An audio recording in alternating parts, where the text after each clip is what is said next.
Okay, so self-forgiveness, honoring the human experience. The word for human in Quran is insan, and the root word for insan is the forgetful one. There's another word in the Quran which is awab, and the root word for awab, it actually means one who returns again and again. And the root word for awab is of a bee that goes from its hive in search of nectar, and no matter how far it travels, it always comes back to its hive. No matter how far it travels, it must always come back to its hive. And the hive is always there waiting because it's home. And the way the word awab has been used is the one who repents and again and again.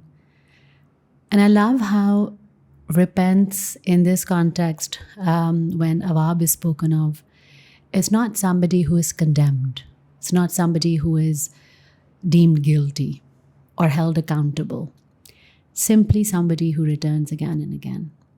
Because the word for human in Quran is insan, the forgetful one.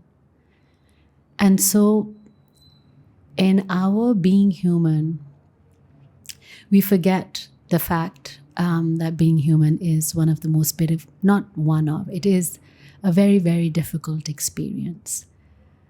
At the time that the human body was created with clay, and the soul, our soul, was asked to enter that human body, the soul refused. The soul said, I will not enter this deep, dark dungeon, because the soul is this big, giant, our soul, my soul, is a big, giant being of light. And it was asked to enter the dungeon of the human body, and it refused. So from the very beginning, we have understood that being human is not easy. And the human experience is the most difficult experience that there will ever be. And yet we forget that. We forget that as we hold ourselves accountable very critically. And it doesn't seem that way. It doesn't. Because when you take a stock of the world around you, what you would probably see is a group of angry people, people who are full of angst, full of disappointment, full of judgment, raising fingers, raising hands, raising voices, arguing, shouting, fighting for what they believe in, what they stand for. And it always, they believe, is at the expense of somebody else. So they have to take from somebody. They have to, somebody else is taking away their rights. Somebody else is, through their actions, is passing judgment on their faith or on their belief system, so that other person must be guilty and held accountable. So that's the theme that we believe we see when we look on the outside world. And yet what's actually happening on the inside of that person who is looking at another through the eyes of judgment or through the eyes of blaming the other person is actually somebody who is holding themselves very strongly accountable and feeling themselves to be falling short of who they believe they must be. And it starts, this particular looking at ourselves through eyes which are less, starts right from our childhood. It starts when we are made to feel less. It starts when our voices are silenced, our thoughts are muted. It starts when we're asked to sit respectfully in one place and not move. It starts when every time we make an air quote mistake, we are punished and we are told that this is something that you should not have done. And because you have done it, this is the consequence of it. It starts when the concept of God is introduced as a vengeful one, the one who would take away everything that you've ever loved should you disappoint him, should you let him down. It starts when we begin to be introduced to God through the religious text in that angry way. And yet, the only way that God has chosen to introduce himself to us in the very, very beginning. His first introduction of self is Ar-Rahman Ar-Rahim, the one who is most merciful and who is continuously merciful. That's how he chooses to introduce himself. But for us, the conditioning of being guilty, and I feel like being guilty of being born, being guilty of thinking, being guilty of voicing our thoughts, being guilty of expressing ourselves, being guilty for existing, it starts from the very, very beginning. Because that fear and that guilt and that shame that we've been conditioned with are the strongest controlling tools that the powers that be have to keep us in our small, very congested, limited spaces. Because should we today begin to understand the power that we are, the magnificence that we are, the awesomeness that we are, and how much we are loved, we will not be okay with being pushed to these dark, dang, stinky little corners of guilt and shame that we have subjected ourselves to. Should we begin to build a relationship with our God, the one that we know exists inside our hearts, the God who introduces himself as Ar-Rahman Ar-Rahim, the God so full of love that he has nothing but, should we begin to introduce ourselves to our God in that way? And should we begin to feel the unlimited, ceaseless flowing of love that is always directed at us in our lowest, especially in our darkest moments? Should we begin to feel that love? And should we not feel guilty or ashamed of being human and of the trial and error of human experience? Should we actually begin to stand in the power that we are, the power in which we've been created, and the love in which we've been fashioned? Should we actually begin to feel that, then the structures of the world as we know it will come crumbling down. Then there is nothing that can control our freedom, our expression, our beingness, full of light, full of love. And should we then begin to operate from a place of love, from a place of the heart, always, without the titles, without the designations, without the hierarchies, and without the divides? Should we choose to do that once we feel that love flowing to us and through us always, then we are uncontrollable. And there is nothing more dangerous than a free person, than a free human, than a free man or a free woman. And free not in the way that we've been designed to believe. Not in jail is not free. That's not in jail. That's not freedom is. The freedom that I'm referring to is the freedoms, the feelings, the frequency that we feel inside. When we have fear, we have doubts, we look them, we have guilt, we have shame, we have a ton of judgment that we pass on ourselves. Yes, we have all of that. But the freedom that I'm referring to is when we begin to stand in our power and begin to look at that shame and judgment and the lessness. And we begin to look at that in the eye and say, I'm not afraid of you. I acknowledge you. I honor you because you're a part of my human experience. You are my human experience, but I'm not just limited to my human experience. And so when I begin to talk about self-forgiveness, it can never be extended from us to us at a human level, because we are so used to identifying ourselves as human, as body and bones and blood and flesh and sight and hearing and touch. We're so used to defining ourselves in such a limited way that it becomes very difficult for this dark dungeon of a human body to extend forgiveness to itself. And so who are you asking? Who is going to forgive you? When I say self-forgiveness, which self are you asking forgiveness from? And because we don't know ourselves and because we choose not to remember that we are bigger than our human experience, we begin to call an outside self, because it's still safe. We begin to call an outside self for forgiveness, and we call that outside self God.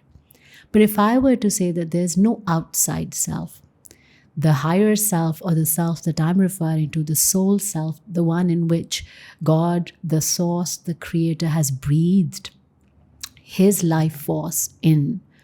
So when I refer to that self, it's not on the outside, it's housed within in the heart. And so when I say self-forgiveness, there's only one place that forgiveness can come from. And that can come from when we begin to look at our human selves from our God selves, which is inside us. And there is a gentleness. There is such a sense of familiarity and comfort when you begin to feel your God self, your Allah, your creator, your source, your bigger power, your higher self. When you begin to feel him inside you, there is such a sense of familiarity and comfort that no outside God can ever give you. Because that inside God self, your God self, knows you.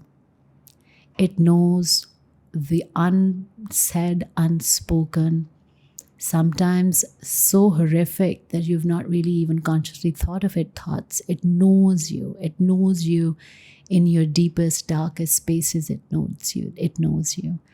And it knows you in your highest flight as well. But in your deepest, darkest places, it knows you. And you don't begin, you know how you meet a stranger, right? There's an excitement in meeting a stranger, in telling the stranger your story, because there's a sense of beginning there, right? And you can make that story to be anything that you want it to be. It doesn't necessarily have to be true.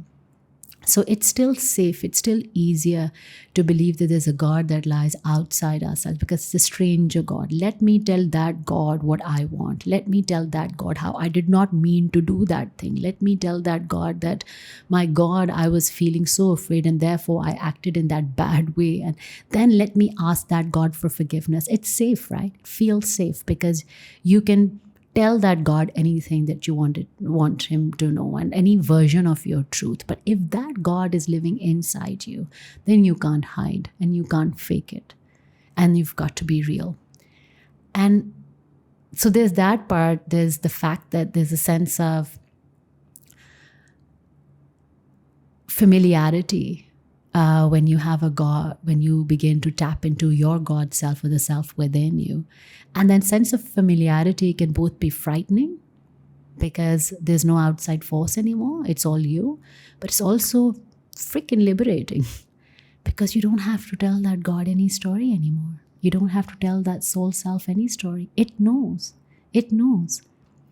And when you begin to build that relationship with your soul self, because there is no self-forgiveness, otherwise it's such an empty concept. Forgiveness is one of the biggest traits, the hardest traits. But when we say self-forgiveness, it's such an empty concept because what does it mean? How do you actually allow yourself to let go of the dirtiest things that you've done? How do you allow yourself to just release them finally and move on from that place that you had assigned yourself to live out a life sentence for the rest of your living years? How do you get out of that? So the soul self, once we begin to understand, the soul self lives inside us. Once we acknowledge that, and once we begin to build a relationship with it, we begin to then understand what self-forgiveness can mean. And I'm not right now even looking at the outside world, only talking about self-forgiveness, because that is, in fact, the hardest part, not forgiving others. Forget that. That comes way, way, way later. It's forgiving ourselves. That's the hardest part. And we can't do that unless we've not built a relationship with our soul self, our God self, our creator self, our source self. We can't do that unless we don't have that relationship. Because as it's true for any other relationship, unless we don't spend time getting to know our God self, because God knows we don't know our God self, when we begin to spend time inside, when we begin to spend time sitting in silence and asking our God self to reveal itself. And when our God self begins to reveal itself, we begin to feel a love unlike any other love we've ever experienced before. And we begin to feel an understanding from that God self of us. You know how we are so hungry for people to get us? Why don't you understand? Don't you see who I am? Don't you hear me? We want to be heard. We want to be seen so much by outside people, right? Imagine what it would feel like when, without a single word, when you are sitting in silence, you are seen more fully than you've ever been seen, and you're heard more fully than you've ever been heard, and you are, my God, loved more fully than you've ever been loved. Because that's how your soul self honors you on the inside once you begin to get to know your soul self.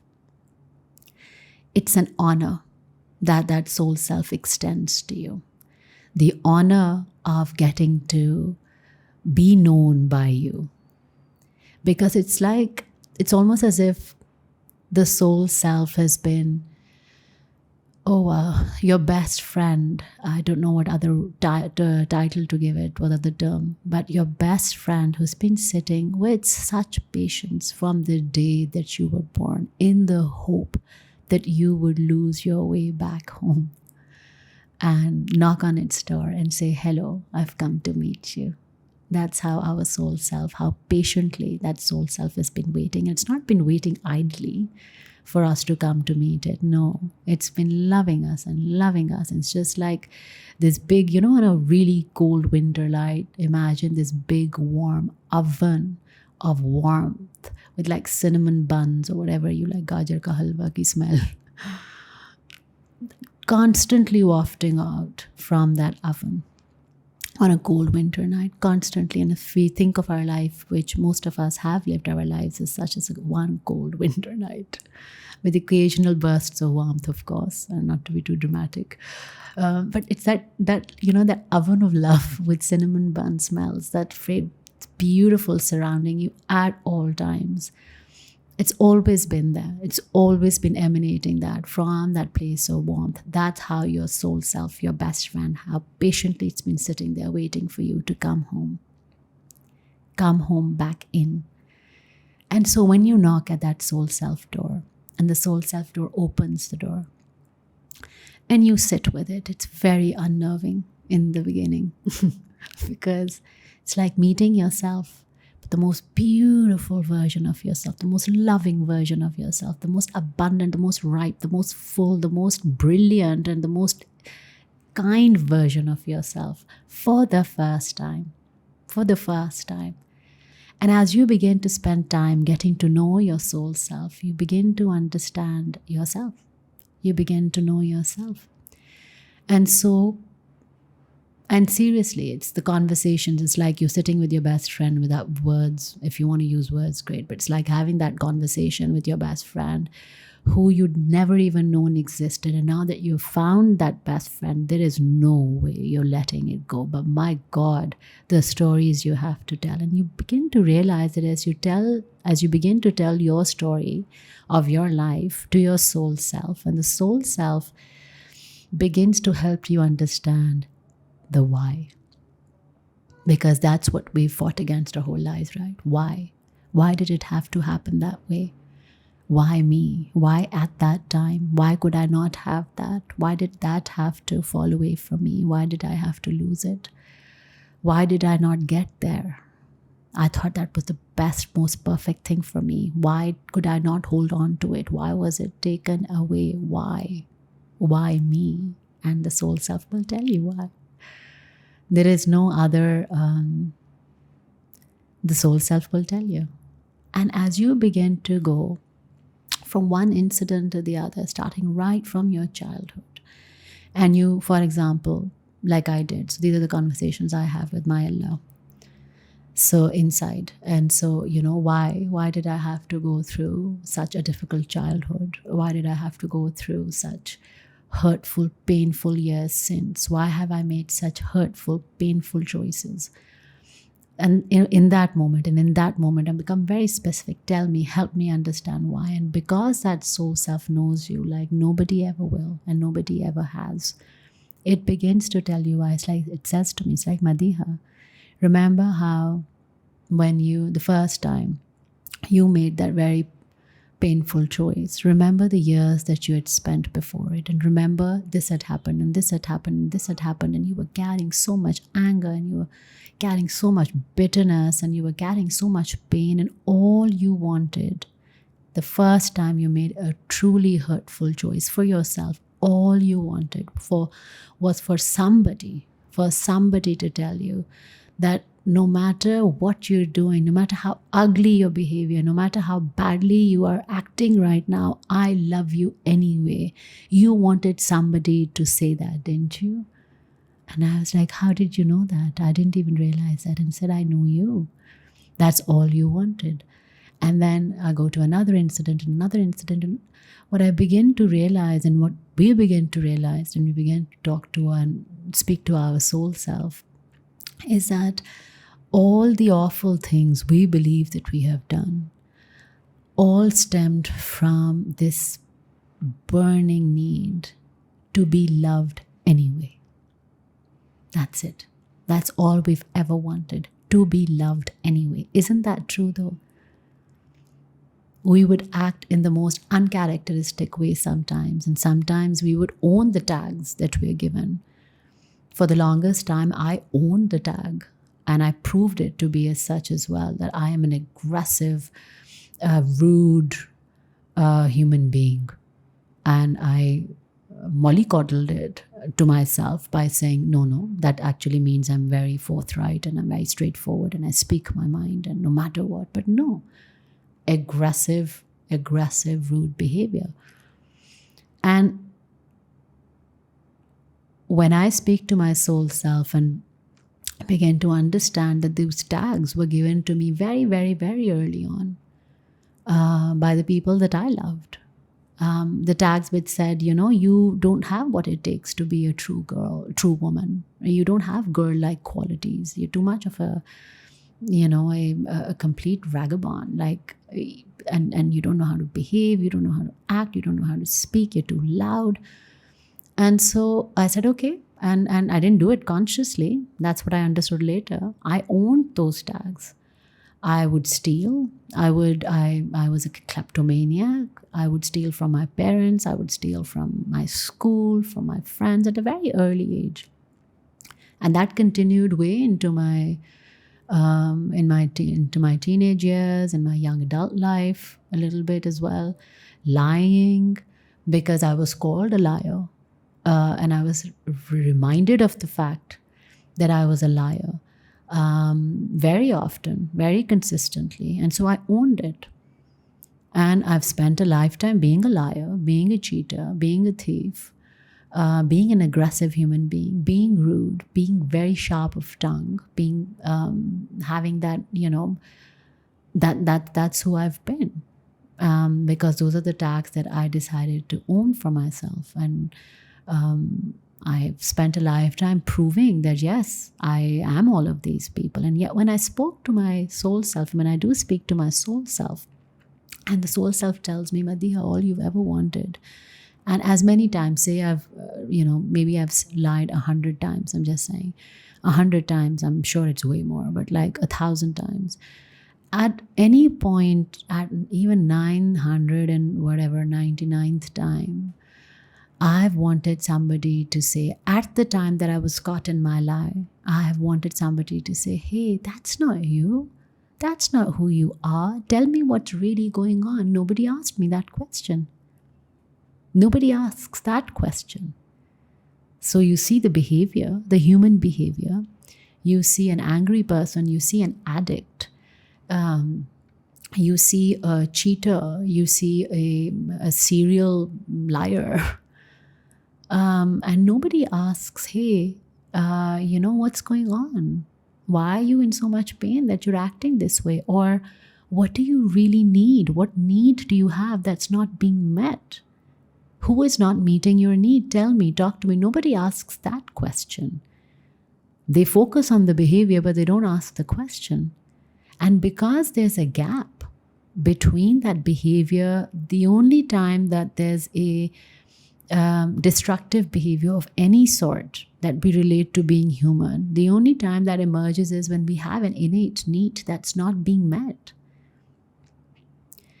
And when you boil down, like, a million needs that you may have, the end of all of those needs is one. We want to be loved in spite of. We want to be loved anyway. We want to be loved in our lowest. We want to be loved in our darkest. And who's going to do that for you if we can't do it for ourselves? Because we haven't been able to do it for ourselves. The only thing that I've done for myself is hold myself even more accountable. And when I've fallen into my dark place, I have played a very active role in pushing myself down further. It's like, yes, you lying person, now this is what now you cheat on top of it. Now you, steal on top of it. Now you do something else on top of it. Now, blah, blah, blah. So I've kept heaping guilt and shame on that Madiha, the human Madiha, one on top of the other in my darkest times. And not for a single time have I extended that love to myself. And so what do we speak of when we say extend kindness, forgive others, extend grace? How do we know what that feels like unless we extend it to ourselves? But we are so afraid of extending it to ourselves. I say afraid, I do. We are so afraid of extending love, unconditional forgiveness to ourselves because we are so attached to our stories of tragedies. We are so attached. What would we do without them? What story? What if we have nothing more to say? What if we have nothing more to give? And then what happens to the entire personality that I've built around my tragedy and around my traumas? Who do I become if I'm not that? My God, I'll have to start all over again. And if I don't have anything to hold myself guilty about or shameful about, then who will I be? We are so afraid of finally forgiving ourselves that we'd rather bury ourselves deeper in that pitfall of guilt and shame than stop, pause for 1 second, say time out to myself, to ourselves, say time out. What's going on here? What really, really deep, dark, dank pit have you dug for yourself, and what's going on? Put down your spade for 1 second. Stop digging. Put down your spade. You're really far away from the light up there. What's going on? Talk to me. This is the kind of self-intervention I'm talking about. And this self-intervention does not obviously come like a striking, like thunder stricken sky. It doesn't come from there. It does come from tower moments in our life. But at some point, and life is beautiful. Life is beautiful because it'll keep presenting you with tower moments until you put down that spade that you are digging yourself into a hole with. You put it down. And that's why some people would have, and you'd see that around you, right? They have like a series of, my life has been a series of one tragedy, one mishap, one disaster, one more happening. Like I remember my mother used to say, don't call me. And I was like, why? It's like every time the phone rings, I get scared because it's you calling and what's happened now. Like really, that was the series of exciting events my life was about. Because life is not going to stop. And by life, I mean my soul self sitting in that room, my best friend, completely in love with me, loving me anyway, unconditionally. It's not going to stop presenting me with more opportunities to put down that spade that I'm digging myself into a really deep hole with. It's not going to stop because it freaking adores me. It's not going to stop until I listen. And I did listen, thank God. But it's not going to stop until that happens. And we think of this as kismat, fate, something, it's just happening to me. It's the family curse, or some other, somebody's the evil eye. No, none of that. It's your love for yourself, your soul's love for yourself that keeps presenting you with a multiple opportunities, not tragedies, multiple opportunities to pull down that spade. Why are you not listening? Because we are so deeply conditioned to keep our focus on all the bad things we have done, that we don't even, and it's in Urdu, like I'm for people who don't understand, like it हमारी नजर ही नहीं जाती है प्यार की तरफ. It's like we can't take our eyes away from the guilt and the shame to be able to look the other way towards love. We have been trained so strongly to keep our eyes focused on guilt and shame. And that training comes in the form of the version of religion we've been taught, comes in the form of family traumas, family conditioning, childhood conditioning, schools, households, society, everything, our belief systems, they're all geared towards keeping your gaze focused here in the pit that you belong, because you are just dirty creatures full of shame and guilt, and that's it. That's who you are. And yes, we cloak ourselves, of course, with beautification. So we buy really nice clothes, we buy beautiful perfume, so we don't stink of guilt. We don our designer clothes, so we don't feel the raggedness of our shame. We do all of that. That's the conditioning. We keep our eyes glued to senseless news, senseless information, information of more tragedy, more shame. Oh my God, the bad things happening in the world.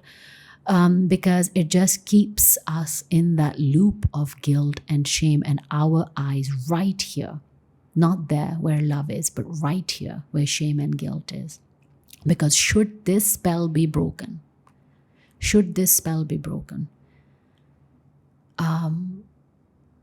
the cost of freedom is too high for the society to pay. And freedom not in terms of action, but freedom in terms of the frequency. It's too high. What if we actually were to begin to feel the love that we are? And I remember just a couple of weeks ago, we were having this conversation, and this colleague of mine, he said, how do you even begin to, and he was narrating his own life instant, and he was saying that, I come from a house where what I do, the profession that I've adopted is scorned upon. It's not allowed. It's called, it's not accepted because it's a conservative household. And so how do I deal with that guilt and shame? And what I said to him was that we spend so much of our energy in dealing with the guilt and shame, in not doing the bad things, that if we could continue to do those bad things, just do those bad things, stop spending so much energy on not doing those bad things. Do those bad things and then look towards love. Do those bad things, look towards love. Do those bad things and look towards love. The energy that we spend in stopping ourselves on not being sinful, if we can spend that energy on being sinful, seriously, do it. But allow yourself to also look at love at the same time, during or after it. Okay? So that's the formula. Do that sinful thing, look at love. Do that sinful thing, look at love. Do that sinful thing, look at love. And you know what will happen over time? Because the force of love is so beautiful, you will not be interested in doing whatever you're calling that sinful. You'll just not be interested in bringing your eye to that place of guilt and shame and sinful things. You will just not be interested. It won't just stop existing. And because the place where love is so riveting and it's so gripping that everything else is just a pale reflection in comparison. And so be sinful. Do those things. The only thing that you allow yourself to do is, and give yourself permission to, and I say allow, because we're not allowed, right, to feel love. We don't allow ourselves to feel love. Allow yourself, give yourself, and say it out loud. Words have beautiful, magical powers. Say it to yourself. I give myself, I will do this bad thing that I feel is bad and everybody else is telling me bad. Say it's lying. Okay, I will lie, and then I will give myself permission for 1 minute to feel absolute beautiful love as if nothing exists in my world right now, but this beautiful beacon of love that's just beaming down on me. So do that thing and then feel the love. Do that thing and see what happens. There's this beautiful narration in our religious narrative of this man, this drunkard, addicted to alcohol, who would get drunk out of his mind every night at the bar in those times. So at the bar, and then he would plonk off to sleep and get up in the morning and go in that state of nasha, of being intoxicated, to the mosque, and he would pray in that state of intoxication at the mosque. And he would cry, my God, he would cry so bitterly while praying, saying, my God, I'm this sinful person. Why can I not stop? Why can I not stop drinking? That for him was his vice, right?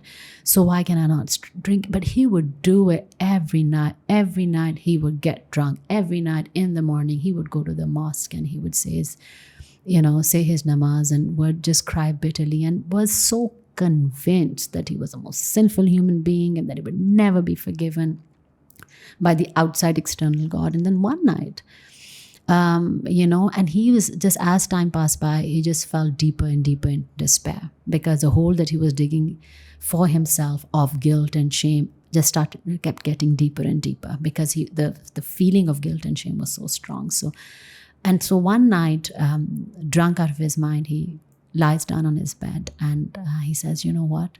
I give up. It's just no use, because I'm not giving up drinking. And there is no way that I want to take this sinful place and this sinful face and this sinful body to the mosque anymore. I don't want to do it. And so he goes to sleep crying.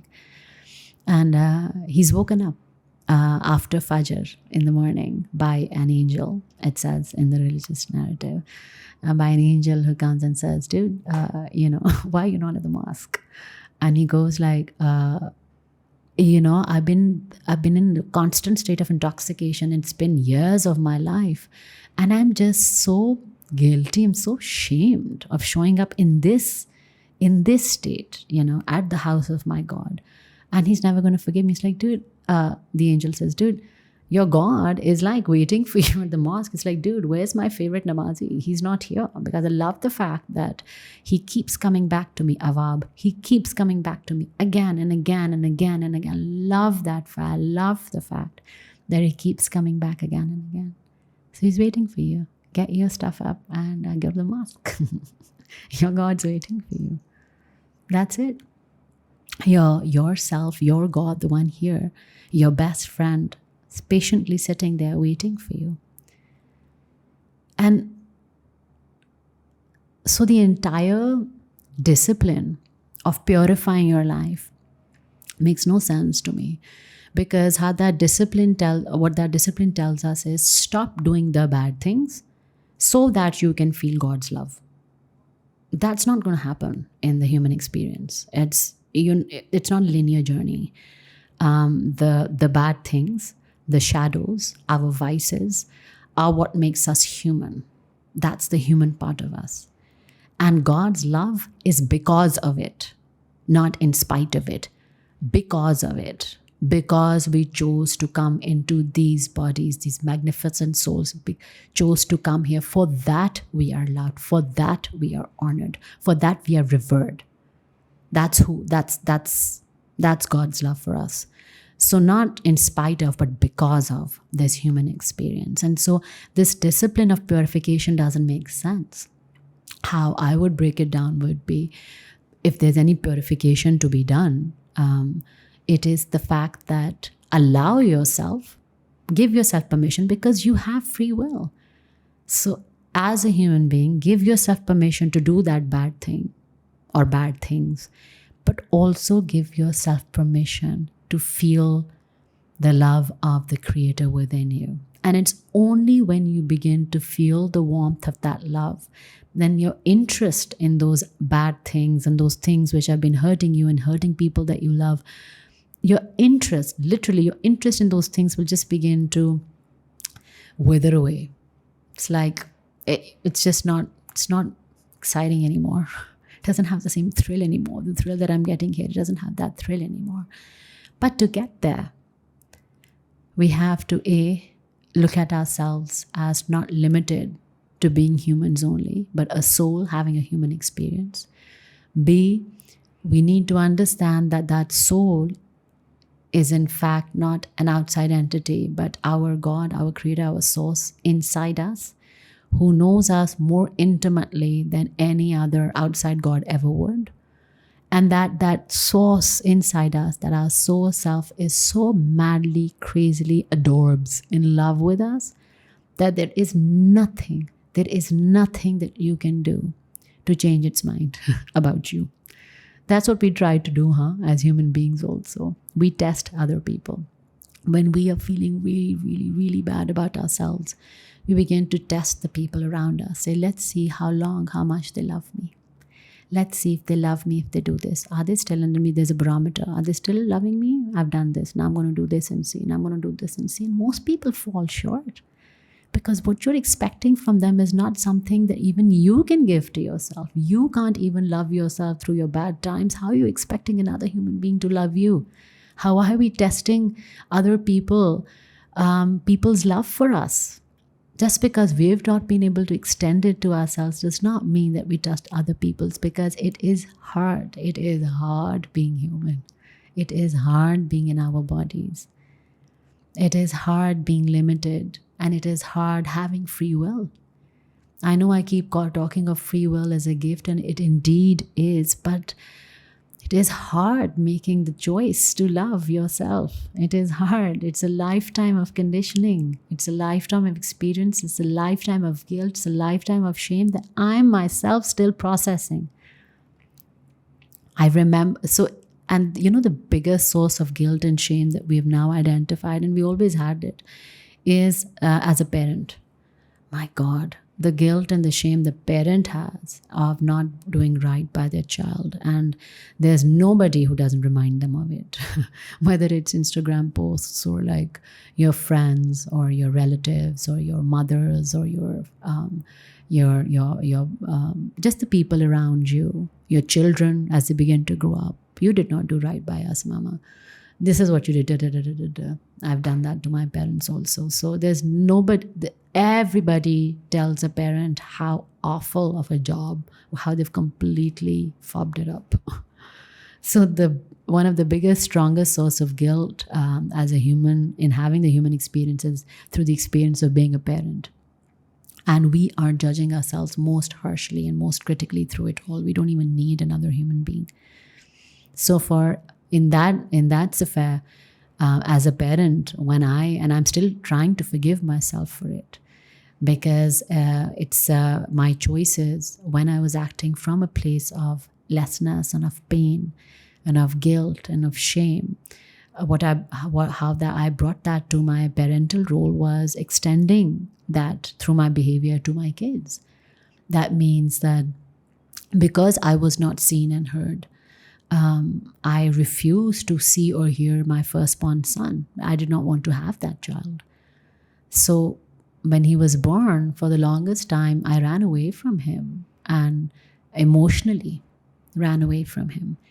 And a child feels that instinctively. Emotionally, I stepped away because there was so much I was bringing to my role as a parent in that space. And now he's 18, and now I have these conversations with him in the past couple of years, and I keep telling him, Asad, the inner child who did not get the love that it needed, because my inner child did not get the love that she needed, and I transfer that trauma onto you. You've got to parent that child now as an 18-year-old, because I can't do that for you. I could have done that when you were a child, but I didn't know better. So I'm still learning to forgive myself as a parent, specifically that role, many other roles also, in not being able to do right by myself, yes, but by the people, for the people that I loved. So it's not easy making that choice of learning to love yourself. It is one of the most difficult choices we'll ever make. But it's necessary. Because why it makes logical sense to me is that how, and it's just so simple and so clear. When I don't know what unconditional love feels like inside, how can I expect any form of love in a true beautiful form from an outside human being? Because I am the generator of my own experiences, because I am the projector of everything that I observe around you, unless I am not feeling loved here, how will I ever feel the feeling of love? It'll never be enough until I'm not feeling it here, whether it's from my parents, from my children, from my friends, from my partner. It would never be true. It would not be true love. It will always be broken love. It will always be half love. It will always be empty love, because I've not felt it here. So I've got to teach myself what it feels like. And I feel like that's what I actually want to say. We've got to teach ourselves what it feels like to feel loved by our soul self inside. We've got to teach ourselves how that feels. And then we've got to get into the practice and the habit of receiving that love continuously. So this is what I do. I check, right? So when I do my human thing that I still do, and I go back inside and I ask my soul self, wow, are you still loving me right now? See what you did? It's like, I love you exactly the same. I love you exactly the same. And when I'm doing something awesome, something I'm super proud of, at an emotional level, at a growth level inside, it's like, oh my God, did you see what it's like? I love you exactly the same. The quality and the, if I can call it, quantity of love, the force of love and the purity of love from the soul, for me, does not change no matter what I'm doing. It's a constant, a Rahman, a Rahim, constant. There's no fluctuation, there's no load shedding of love here. Constant, no matter what. And so the love that if we find, we spend a lifetime looking for, here. And when we begin to feel the warmth of that love and the gentleness of that love, and it is the gentleness of that love, because it's a love that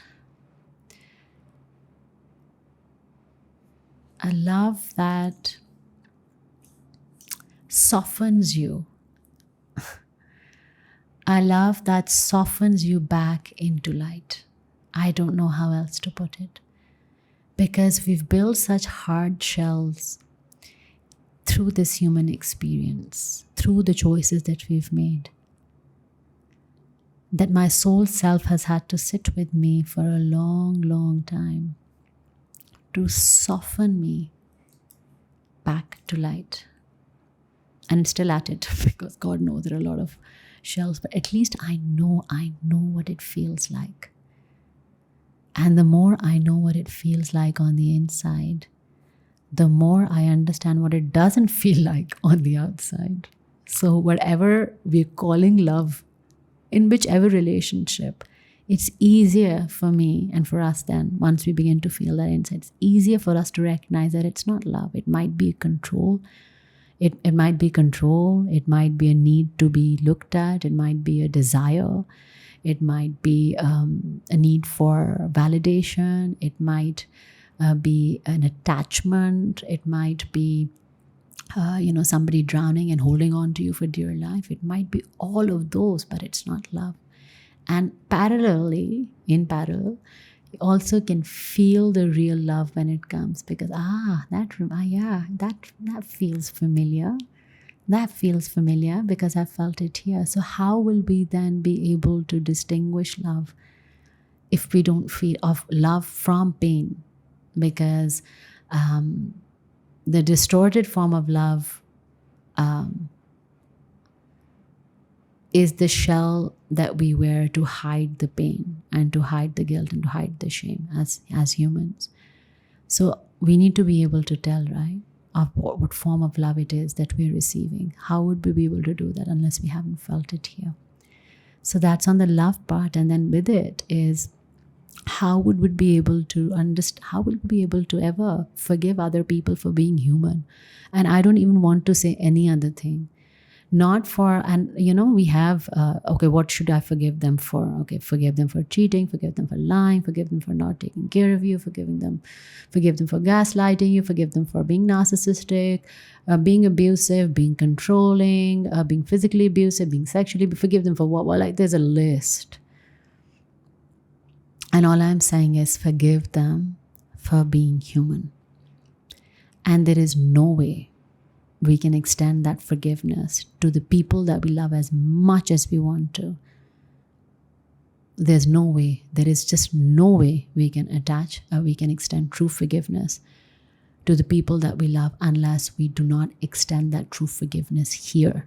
We've got to feel forgiven to be able to forgive another. Whatever pretend apologies and pretend forgiveness we've extended to other people in our lifetime is exactly that, a farce, hollow. Because you remember, you still hold them 4 years down the lane in your partnership, as a parent. You remind them of that thing that they've done that you had forgiven them for. That's not forgiveness. That's the pretend forgiveness, which is fine. Because that pretend forgiveness is all we've known, because we've only pretend forgiven us, so we can only pretend forgive others. So that's all we can give, right? We can only give what we feel. There's no other thing we can't buy it from the shop. We can only give what we have. If we've not felt it, then how can we give it? Simple formula.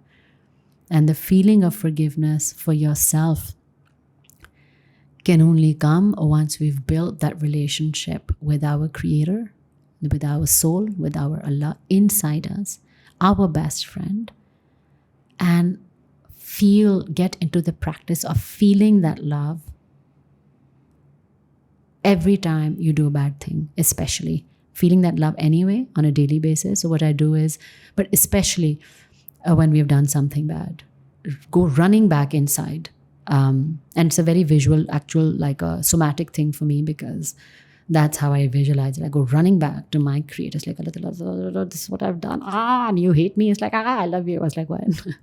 So it takes me by surprise every time, because I'm not in the habit of receiving unconditional love.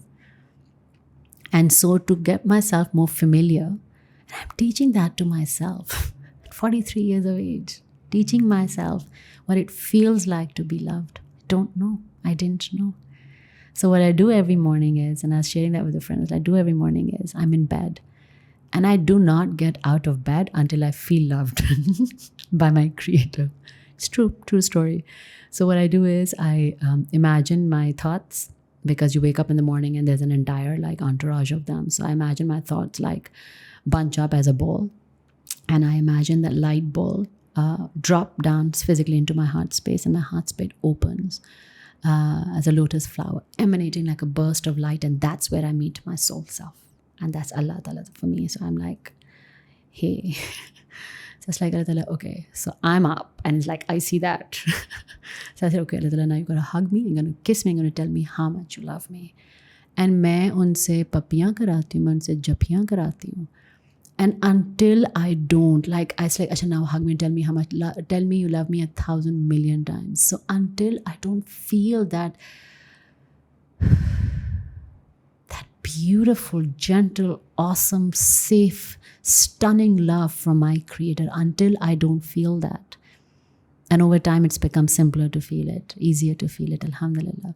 Till I don't feel that, I don't put my feet on the ground. I don't do it.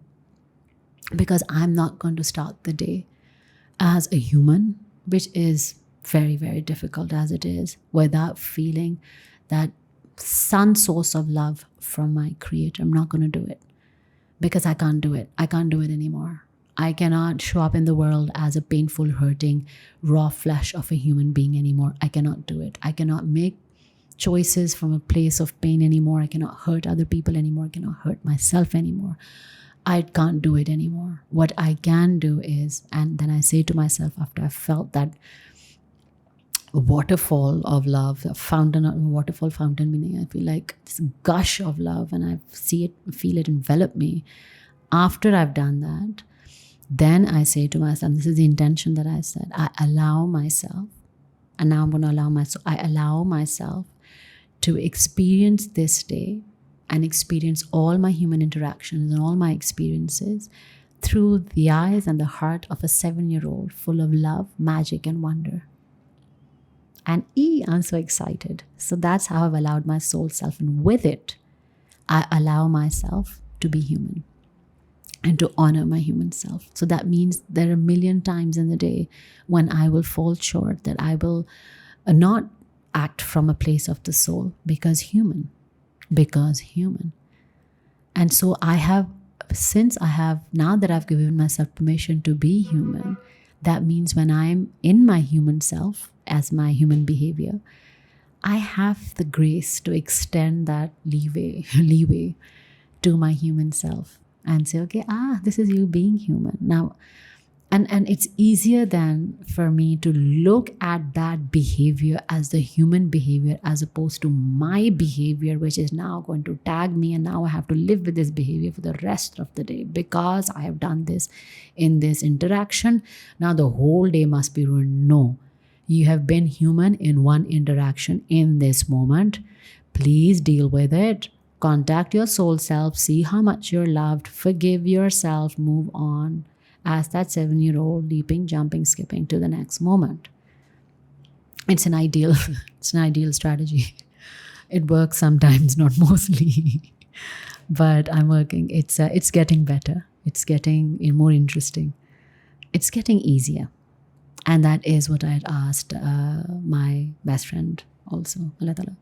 I'd said, you know what, make this easy for me now, because I don't want to learn my human experiences of being human through tragedy and difficulty anymore. I understand what I was meant to do. I understand that I was meant to lose my way back home. Now that I'm here, now that I'm building a relationship with you, now that I'm feeling your love, I'm getting the practice of feeling your love. I'm learning to forgive myself. I'm learning to understand, because we can only truly forgive ourselves once we understand why we made those choices, the ones that we made in those moments. And the understanding can only come when we see the motivation behind the actions and we don't keep our focus on the action. And invariably, whether you're looking at our own motivations or those of the others, you'll see that the driving force behind our most destructive actions is pain. There's no other driving force behind our most destructive behaviors and more destructive actions. And yes, we hurt other people, but by God, we're hurting ourselves so much in the process. And so most of the mentors who are guiding people through addictions, because that's a very physical form of destructive behavior. Like there are other emotional and mental forms, but that's more seen, right? So it's very much in the spotlight. And they say, I don't ask a man why, I don't ask a man why he drinks.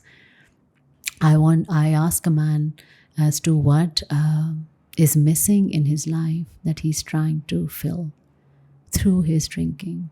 What does he want? Which need does he have that's not being met? So the motivation behind our own actions begin to reveal themselves once we begin to understand ourselves. And we can only understand ourselves when we begin to look at our human self through our soul selves. And we can only do that once we go back inside and begin to knock on that door where your best friend is sitting there waiting since the beginning of time for you to come home.